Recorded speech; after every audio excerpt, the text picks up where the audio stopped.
नमस्कार and welcome back. जब Soros के ऊपर इन्वेस्टिगेशन शुरू कर दी गई हो, ट्रंप खुद एडमिट कर रहे हो कि वो रेजिम चेंज करते हैं, तुलसी गबार्ड ये बोले कि अब वो मोदी जी की रेजिम को चेंज करने के लिए मुहिम को बंद करने वाली हैं, और वो एडमिट करें ओपनली कि वो रेजिम चेंज करते थे और दोबारा नहीं करेंगे, क्योंकि उन्होंने बहुत बड़ी एक ह्यूज प्राइस भरी है, उन्होंने भी, अमेरिका ने भी और कंट्रीज़ ने भी। इसका मतलब है कि कुछ अब जो होने वाला था वो नहीं होगा। वो अपने 70 साल पुरानी जो रेजिम चेंज की पॉलिसी है उसको चेंज कर रहे हैं, और उन्होंने ये भी बोल दिया कि भारत की जो पॉलिसी है वो बेस्ट है, अब वो इसी पॉलिसी को पूरा करने वाले हैं। भाई, आपके दिमाग में क्वेश्चन आएगा कि तुलसी गबार्ड, डोनाल्ड ट्रंप सीट पे बैठे हुए एडमिट क्यों कर रहे हैं अभी? तो प्लीज़ मेरी पुरानी जितनी वीडियोज़ हैं जिसमें मैं पिछले 5-6 महीने से बोल रहा हूँ कि अमेरिका हमारे अगेंस्ट नहीं जा सकता, ना ही जाएगा, क्योंकि उन्हें हमारी ज़रूरत है चाइना के खिलाफ, इंडो पैसिफिक में, प्लस उनको डेमोक्रेसी को प्रमोट करना है वर्ल्ड वाइड। चाइना अपनी धाक को इंक्रीज कर रहा है, उसको काउंटर करने के लिए उन्हें हमारी ज़रूरत है। आपको जियो पॉलिटिक्स में समझना पड़ेगा कि यहाँ पर ज़रूरत के कारण आपके रिलेशंस बनते हैं। भारत के साथ पंगा नहीं ले सकते। अमेरिका को मार्केट चाहिए, उनको चाइना को काउंटर भी करना है, और इसलिए वो आपकी फेवर में बात करेंगे। दिखाने के लिए हो सकता है वो बोलें आपके ऊपर टैरिफ लगा दूंगा, आपके मार्केट को नीचे ले आऊंगा, आपको घुटनों पे ले आऊंगा। 60 दिन के बोला था, 60 दिन में मोदी मेरे कदमों में आएगा। आज तो 120 दिन हो गए, कोई कदमों में नहीं आया, अमेरिका हमारे कदमों में आ गया, और आपकी फेवर उन्होंने ओपनली करनी शुरू कर दी। और यही जियो पॉलिटिक्स इन एक्शन आपके सामने दिखाई दे रहा है। जो नवंबर में होना है, मैंने आपको ऑलरेडी अगस्त में बोल दिया था, और आपने मुझे गालियां निकाली थी। कोई बात नहीं, आप नहीं, जो सेकुलर हिंदू है उन्होंने।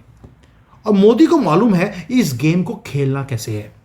मोदी नी जर्क कभी भी रिएक्शन नहीं देते, वो गेम को लंबा खेलते हैं। लंबा इतना करते हैं कि हमने पहले, आप सोच के देखिए, हमने अभी तो एक्सरसाइज त्रिशूल बंद नहीं किया, अगला अनाउंस कर दिया, या कि 10 को खत्म होना है, अगला जो है वो शुरू कर रहे हैं, वो भी गुजरात में। इसको बोलते हैं लंबी गेम खेलना। 10 दिन के लिए एयर जो पूरा का पूरा ट्रैफिक है पाकिस्तान का, वो ठप पड़ा है। ये है चेस गेम, और मोदी जानते हैं कि जितना मैं लंबा खेलूंगा उतना पाकिस्तान, उधर पाकिस्तान का नया बाप यूएसए, वो नर्वस हो रहे हैं। सेकेंडली, हम जितना ज़्यादा चाइना के और रशिया के क्लोज आते जा रहे हैं, ये डेथ वारंट है अमेरिका के लिए। और यूएसए को आज मानना पड़ा कि यस, वो मोदी को हटाने की मुहिम में लगे थे, लेकिन अब वो भारत में रेजिम चेंज नहीं करवाएंगे। आइए मिलकर दोबारा से दोस्त बनते हैं। ये अमेरिका की लैंग्वेज है। अब बात करते हैं कि हुआ क्या, क्यों हुआ, और ये क्यों बोलना पड़ा, और आगे होगा क्या, आपके लिए मायने क्या हैं, ये सारी चीज़ें आज सारे डॉट्स को दोबारा जोड़ते हैं। लेकिन इससे पहले मैंने आपको पहले बोला था कि इंग्लिश चैनल हमने शुरू कर दिया है ऑन योर डिमांड। नाम बड़ा सिंपल है, go beyond with Sumit Jain, और उसका क्यूआर लिंक मैंने दे दिया आपको, जाकर सब्सक्राइब कर लीजिए and start watching some very startling news जो पूरे दुनिया में हो रही हैं, जो हम यहाँ पे कवर कर रहे हो तो है ही है, प्लस इसके साथ कुछ और वीडियोज़ भी हैं। अब आते हैं अमेरिका के ऊपर। दोस्तों, जो उनकी अमेरिका की डायरेक्टर है नेशनल इंटेलिजेंस की, तुलसी गबार्ड, वही भारतीय दबंग लेडी, उन्होंने शॉकिंग एडमिशन किया कि अमेरिका 70 साल से वो गवर्नमेंट्स को गिरवाता रहा है पूरी दुनिया में। वो प्रमोट करते रहे रेजिम चेंज को in the name of democracy.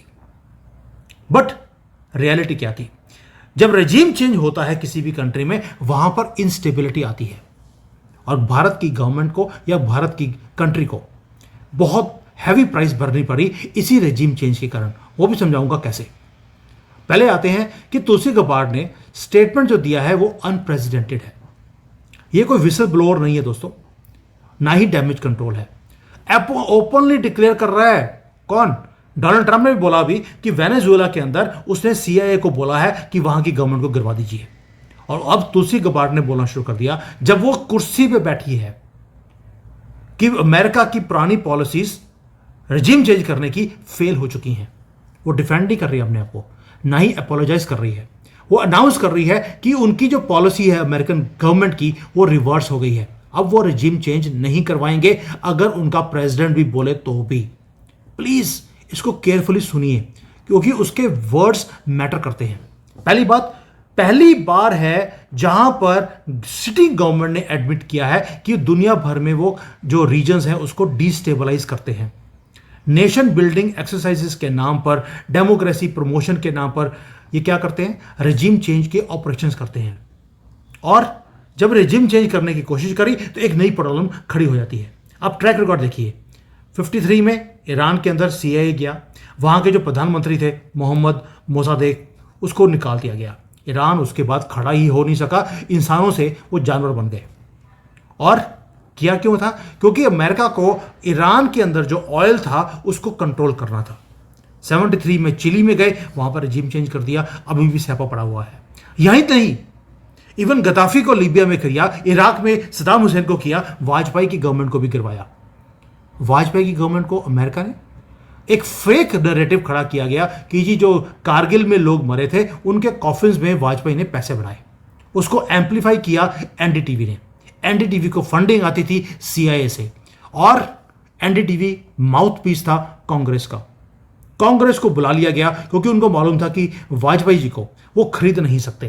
Congress को ले आए और आपको मालूम है इनको तो झुकने की आदत है। 10 साल इन्होंने भारत को फ्रेजाइल 5 में लाकर खड़ा कर दिया, बैंकिंग पूरी बर्बाद कर दी, इंडस्ट्री बर्बाद कर दी, भारत को अंदर से वीक किया गया ताकि भारत को इजीली मैनिपुलेट किया जा सके। भारत को मैनिपुलेट करने के लिए जिहादीज को पूरे देश में फैला दिया गया। बॉम्ब ब्लास्ट हर रोज होते थे, फियर में लोग रहते थे। Classical CIA style of working कि जिस कंट्री में जाओ उसको इतना वीक कर दो कि वो अपने पैरों पे खड़ा ना हो सके और उसे कंट्रोल कर सके। और यही चीज इन्होंने भारत के साथ करी। जस्टिफिकेशन क्या था कि हम डेमोक्रेसी को स्प्रेड कर रहे हैं। भाई वाजपेयी जब थे तब डेमोक्रेसी थी नहीं भारत में। क्यों? क्योंकि हम अमेरिका की बात सुनते नहीं थे। हमने न्यूक्लियर टेस्ट कर लिया था, आपको याद होगा। उसकी प्राइस भरनी पड़ी कि हमारे यहां पर रेजिम चेंज किया गया। और उसके बाद अब मोदी आए हैं, तो मोदी को हटाने के लिए पिछले 11 सालों में कितनी मुहिम CIA ने करी है ये आपके सामने है। और रियलिटी क्या थी? रियलिटी एक ही है, मोदी से दिक्कत नहीं है। दिक्कत यह है कि जो भारत के रिसोर्सेज हैं उसको ये कंट्रोल नहीं कर पा रहे। जो जियो पॉलिटिकल डोमिनेंस ये सारे कंट्रीज में CIA करना चाहता है वो भारत में कर नहीं पा रहा, ना वाजपेयी के टाइम पर ना मोदी के टाइम पर। लेकिन क्या ये सारे रेजिम चेंज करने और साथ में रिसोर्सेज को कंट्रोल करने की जो मुहिम है, जो ये पागलपन है, इससे क्या रिजल्ट्स अच्छे आए? स्टनिंग बात क्या है जो तुलसी गबार्ड खुद एडमिट करती है कि America has lost from its own policies. यानी कि पूरे दुनिया को कंट्रोल करने के चक्कर में वो अपना जो दबदबा था उसको लूज कर बैठे। भाई इन्होंने हिस्ट्री से कुछ सीखा नहीं। सिकंदर जो भी था वो उसने पूरी कोशिश करी थी पूरी दुनिया पे कब्जा करूंगा, नहीं कर पाया। हिटलर ने कोशिश करी, खत्म हो गया।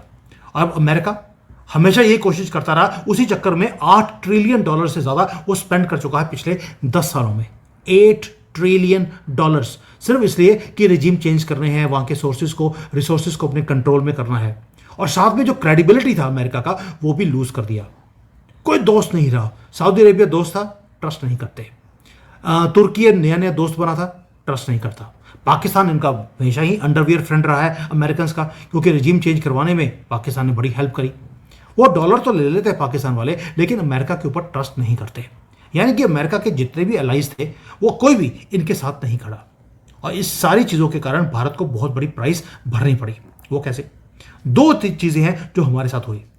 हमें तेल खरीदना पड़ता था जहां से ये बोलते थे, जहां पर इनके अपने इंटरेस्ट थे। हमें हमेशा ही पुश किया गया कि आप मिडल ईस्ट से ही तेल खरीद सकते हैं, वो भी सिर्फ डॉलर में। और वहां पर जो प्राइसेस हैं वो कंट्रोल करता था अमेरिका। हमेशा ही कभी प्राइसेस $150 चलेगी, कभी कुछ चला गया, हमें वो प्राइस भरनी पड़ी। दूसरा, अमेरिका ने हमेशा सपोर्ट किया पाकिस्तान को फंडिंग देकर, और वो पैसा पाकिस्तान की तरक्की में नहीं, टेररिज्म को स्प्रेड करने के लिए वो यूज किया गया। क्यों? क्योंकि अमेरिका को अफगानिस्तान के अंदर वॉर ऑन टेरर करना था। पाकिस्तान ने उसी पैसे को वॉर ऑन टेरर वाले पैसे को टेरर के लिए यूज किया भारत के अगेंस्ट। हजारों लाखों लोग भारत में मारे गए, फियर में रहे, बिजनेसेस बंद कर दिए, और इकोनॉमिक डैमेज जो था वो billions and billions of dollars का था, क्योंकि कोई भारत में ट्रस्ट नहीं करता था, यहां पे कोई इन्वेस्टमेंट करना नहीं चाहता था। और ये सारा कुछ हुआ क्योंकि अमेरिका की जियोपॉलिटिकल गंदी गेम्स के कारण। लेकिन अब जो सारा कुछ है इसके कारण अब चेंज क्या आया है, उसका रीजन है स्ट्रेटेजिक नेसेसिटी है अमेरिका की। चाइना राइज कर रहा है और जो रियल कॉन्फ्लिक्ट है वो अब मिडल ईस्ट में नहीं रहा, वो साउथ चाइना सी में आ गया है, इंडो पैसिफिक में आ गया। उसके कारण अमेरिका को स्टेबल पार्टनर्स की जरूरत है, रिलायबल अलाइज की जरूरत है। क्यों? क्योंकि उसकी अपनी इकोनॉमी वीक होती जा रही है, मिलिटरीली नीचे आ रहा है, पैसे नहीं है उनके पास, और दूसरा diplomatically nobody even wants to talk to them. यानी कि जो ओल्ड गेम्स थी इनकी वो अब काम नहीं कर रही, क्योंकि खुद के पास घर में दाने नहीं तो कमले भी सियाने नहीं, वो वाला हाल हो गया। तो अब हो क्या रहा है, अब आ रहा है कंपटीशन मिल रहा है भारत से, चाइना से। भारत अपने कॉरिडोर बना रहा है तो चाइना अपना बेल्ट एंड रोड इनिशिएटिव से वो इन्फ्लुएंस को जीतता जा रहा है। बेशक वो फोर्सफुल है लेकिन दबदबा इंक्रीज हो रहा है। अमेरिका की जो मिलिट्री इंटरवेंशंस हैं उससे कोई फर्क नहीं पड़ रहा। और भारत का देखिए अप्रोच कितना डिफरेंट है। जब से मोदी जी आए उन्होंने डिफरेंट अप्रोच लिया। हमें लगता कई बार कि यार योगी मॉडल होना चाहिए, लेकिन मुझे लगता है जब मैं डीपली देखता हूं कई बार तो मैं देखता हूं कि जो भारत की अप्रोच है वो क्या है। जहां पर अमेरिका ने ट्रिलियंस ऑफ डॉलर्स लगाकर खत्म कर दिया अपने, फेल हो गए, उसके बाद ईरान में भी भारत ने क्या किया, चाबहार पोर्ट ले लिया ईरान से, उसको ऑपरेट हम करते हैं और उससे पूरा ट्रेड चल रहा है टिल सेंट्रल एशिया। अफगानिस्तान में अमेरिका फेल हो गया, वहां पर तालिबान हमें बागराम एयरबेस दे रहा है, रेलवे लाइन हम डाल रहे हैं और वो वखान कॉरिडोर से अपने बॉर्डर को भारत के साथ जोड़ना चाहता है, पीओके को लेने के लिए हमारी सपोर्ट करना चाहता है। और अमेरिकन से नफरत करते हैं जहां पे अमेरिकन 20 साल बैठे रहे। ये है भारत की डिप्लोमेटिक अप्रोच। सॉफ्ट पावर भी, वहां पर गेहूं भेज दिया जो उनको चाहिए था, उनके डैम बना दिए ताकि पानी मिले, वहां पर गेहूं कैसे उगाना है वो सिखा दिया ताकि वो अपने पैरों पे खुद खड़े हो जाएं। अमेरिका ने उनके पैर काटने की कोशिश करी, हमने उनको पैरों पे खड़े करने की कोशिश करी, इसलिए वो सारे लोग हमारे साथ हैं। और हमारी अप्रोच जो है इट इज वर्किंग ऑल्सो। और अमेरिका ने मान लिया कि उनकी जो पावर है वो कुछ नहीं कर सकी जो मोदी जी के सिर्फ गेहूं भेजने से हो गया, दवाइयां भेजने से हो गया। यानी कि अमेरिका को फाइनली अक्ल आनी शुरू हो गई है जब वो वैदिक अर्थशास्त्र को देखना शुरू किया। मैं हमेशा बोलता हूं वैदिक अर्थशास्त्र ही एक तरीका है, ना तो वो पागलपन कि सारी दुनिया पे बस हम ही राज करें बाकी खत्म हो जाएंगे, कुछ नहीं, ना अमेरिकन का तरीका कि सारे दुनिया के रिसोर्सेज हमारे कंट्रोल में, हम जैसे बोले वैसे दुनिया चले। वो भूल गए थे कि भगवान है अभी। अब इकोनॉमिक रियलिटी क्या है? पहली बात यह है कि अमेरिका को पता लग गया कि उनकी पॉलिसी फेल है, मोदी की सॉफ्ट पावर जो यूज करते हैं वो पास है। दूसरा एक और फैक्टर है पैसा। अमेरिका का डेट इतना ज्यादा बढ़ चुका है, इन्फ्लेशन राइज कर रही है, गवर्नमेंट शटडाउन के ऊपर है और वो एंडलेस वॉर्स को अफोर्ड कर ही नहीं सकते।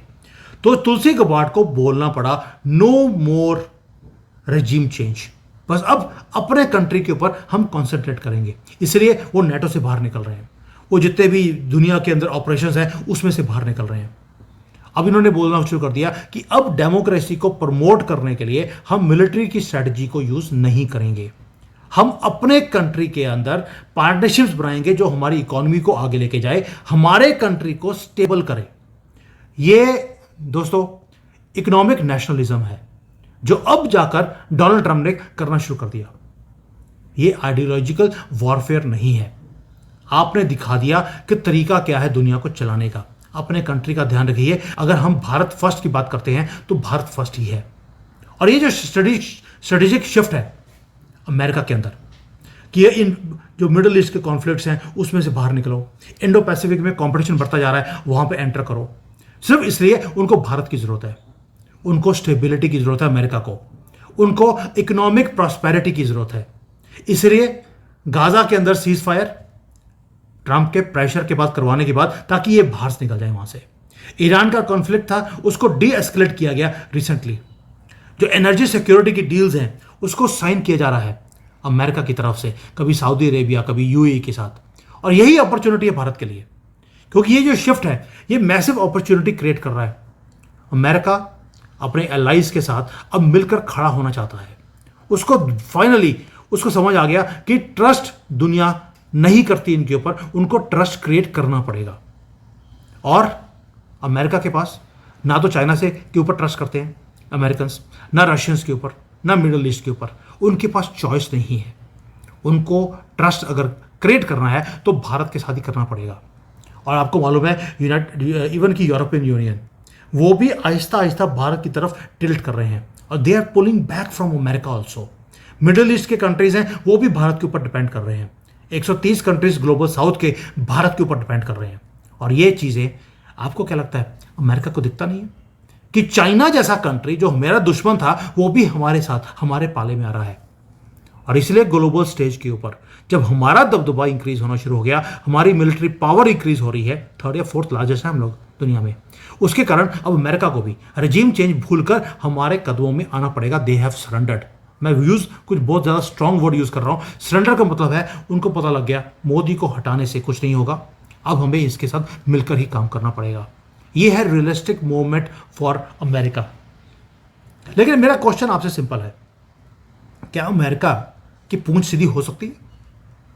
मैं दूसरी तरफ देखता हूं वेनेजुएला है तो डोनाल्ड ट्रंप खुद बोल रहा है मैं वहां पर उसकी गवर्नमेंट को गिरवाने वाला हूं। टेंशंस बिल्टअप हो रहे हैं। अमेरिका बोल सकता है कि मैं मोदी को हटाने की मुहिम बंद कर रहा हूं, मैं दोबारा से रेजिम चेंज नहीं करूंगा, लेकिन क्या उनके एक्शंस और उनके वर्ड्स सेम है? क्या पुरानी आदतें एकदम से ओवरनाइट खत्म हो सकती हैं? ट्रंप बोलते हैं नो वॉर, लेकिन दुनिया भर में वॉर शुरू भी करवा दिए। इजराइल का ईरान के साथ, इजराइल गाजा का और तेजी से हो रहा है, लेबनान शुरू हो गया, भारत पाकिस्तान का अभी दोबारा से शुरू होने वाला है, राइटिंग ऑन द वॉल है। बांग्लादेश को खड़ा किया जा रहा है सीआई की तरफ से ताकि बांग्लादेश हमें तंग करे। एक रॉन्ग मूव ये दोबारा से अपने पुरानी आदतों पे आ जाएंगे। तो भारत को करना क्या चाहिए? ट्रस्ट हम कर नहीं सकते। इनको अकल आ रही है, तुलसी गबार्ड को अकल आ गई है, लेकिन डोनाल्ड ट्रंप को आ नहीं सकती। तो होगा क्या? यानी कि भारत को करना क्या चाहिए? ट्रस्ट करना चाहिए, नहीं करना चाहिए? मेरा अपना टेक है, आप बताइए आपका टेक क्या है? क्या भारत को अमेरिका के वर्ड्स के ऊपर ट्रस्ट करना चाहिए या इस सिचुएशन को कैपिटलाइज करना चाहिए? कैसे? जो सॉफ्ट पावर है भारत की, जैसे मोदी जी कर रहे हैं, इकोनॉमिक पार्टनरशिप्स क्रिएट कर रहे हैं, योगा है, हमारा आयुर्वेदा है, हमारा कभी गेहूं भेज दिया, कभी अपनी शिप भेज दी, कभी कुछ भेज दिया, ये सॉफ्ट पावर है। क्या जो यूज कर रहे हैं इसको यूज करते रहें और जो अमेरिका ट्रैप्स या गेम्स खेलता है हमारे साथ उसको बिल्कुल इग्नोर करके उसमें से बाहर निकलते जाए। हम अपनी स्ट्रेटेजिक ऑटोनॉमी थोप रहे हैं दुनिया के ऊपर कि हम तेल खरीद रहे थे चाइना से, हम खरीदते रहेंगे। रशिया हमारा ट्रस्टेड पार्टनर है, तुम्हारे कहने पर हम रशिया को छोड़ नहीं सकते। और मैं आप हमारा पार्टनर बनना चाहते हैं, हम बनना नहीं चाहते। बस आपको हमारे से जो जरूरत है आप पूरी कीजिए, हमें जो आपसे जरूरत है हम वो पूरी करेंगे। रिलायबल फ्रेंड नहीं हो सकते। मैं कि ये ओपनली बोल रहे हैं अमेरिकन को, we can not trust you. और इसीलिए तुलसी गबार्ड को एडमिट करना पड़ा। बॉटम लाइन ये है, हिस्टोरिकली पहली बार जो दुनिया को पहले पता था, हमने कई बार वीडियो बनाए थे इसके ऊपर, वो बोलते थे ये कॉन्स्पिरेसी थ्योरीज है। अब अमेरिका के अंदर से उन्होंने बोलना शुरू कर दिया, यस हम केओस क्रिएट करते हैं दुनिया में जाकर डेमोक्रेसी के नाम पर, जिसके कारण अमेरिका को ट्रिलियंस ऑफ डॉलर्स खर्चा करना पड़ा। और उसके कारण भारत को thousands and thousands of lives हमारी चली गई, क्योंकि इन्होंने पाकिस्तान को सपोर्ट किया, क्योंकि वो तो जानवर है, वो इंसान बन नहीं सकते। और अमेरिका ने जानवरों को हमेशा ही यूज़ किया दूसरे कंट्रीज़ के अंदर पंगे डालने के लिए। अमेरिका को लगता है कि उसको अपनी डायरेक्शन को चेंज करना पड़ेगा, नॉट बिकॉज कोई मॉरल वैल्यूज आ गई हैं, बट इसलिए क्योंकि उनकी नेसेसिटी है, उनकी कंट्री दिवालिया हो रही है। और दूसरा, उनके सामने चाइना राइज कर रहा है, राइज भी कर रहा है, तो अमेरिका उसको काउंटर नहीं कर पा रहा। और भाई लोग यहाँ पे जो आते हैं एग्जीबिशंस के अंदर हक्के पक्के रह जाते हैं अमेरिकन देखकर कि हो क्या रहा है। और इसीलिए बोल रहा हूँ भारत के लिए गोल्डन अपॉर्चुनिटी है। मैंने कल भी वीडियो बनाया था, हमारे पास सिर्फ 1 साल की गोल्डन अपॉर्चुनिटी है। मैं बार बार क्यों बोलता हूँ, कई लोगों ने बोला सर 1 साल क्यों? क्योंकि नवंबर 2026 में मिड टर्म इलेक्शंस है अमेरिका के अंदर, और जितनी इन्फ्लेशन बढ़ चुकी है, जितना वहां पर कंट्री डिवाइडेड है, अमेरिकन प्रेसिडेंट जो डोनाल्ड ट्रंप के पास एब्सोल्यूट पावर है वो खत्म हो जाएगी। He is going to lose mid term elections, और उसके बाद वो अपने धाक को बनाने के लिए वो और गंद डालेगा। सेकेंडली, ये 1 साल है जहां पे एब्सोल्यूट पावर में वो चाइना को नीचे लेके आने की कोशिश कर रहा है। जितना वो चाइना को नीचे लेके आने की कोशिश करेगा उतना उसको आपकी जरूरत है, और ये जरूरत और पावर सिर्फ 1 साल के लिए है। 2026 के बाद, दिसंबर 2026 के बाद सारे डायनामिक्स चेंज होने वाले हैं। ये मेरी अपनी कैलकुलेशन है, बहुत ज़्यादा स्टडी करने के बाद ये टाइमलाइन दे रहा हूँ। मैं जनरली टाइमलाइन देता नहीं हूँ क्योंकि मैं कोई एस्ट्रोलॉजर नहीं हूँ, लेकिन ये मेरी अपनी स्टडी है कि नवंबर 2026 तक ही आपके पास टाइम है ये सारी अपॉर्चुनिटीज़ को एनकैश करने के लिए, और हमने इस अपॉर्चुनिटी के लिए प्रिपेयर करना भी शुरू कर दिया है। हमारी जो डिप्लोमेटिक अप्रोच है, हमारी जो सॉफ्ट पावर की स्ट्रेटजी है, वो जीत रही है। बस इसको और थोड़ा सा एम्पलीफाई करना है। क्या जो हमारी गवर्नमेंट कर रही है, क्या इसको इफेक्टिवली हम लीवरेज की तरह यूज कर रहे हैं? क्योंकि जो जियोपॉलिटिकल चेस बोर्ड है वो शिफ्ट हो गया है अमेरिका की एडमिशन के बाद कि वो गलत है। इसका मतलब है कि भारत की जो पोजीशन थी वो एब्सोल्युटली राइट थी। बट अब हमें अपने कार्ड्स को और भी ज़्यादा खूबसूरती से प्ले करना पड़ेगा, और कार्ड्स को प्ले कैसे करना है और चेस बोर्ड के ऊपर ताश कैसे खेलनी है, ये मोदी को कोई समाज सिखा नहीं सकता। Thank you. जय हिंद। वंदे मातरम।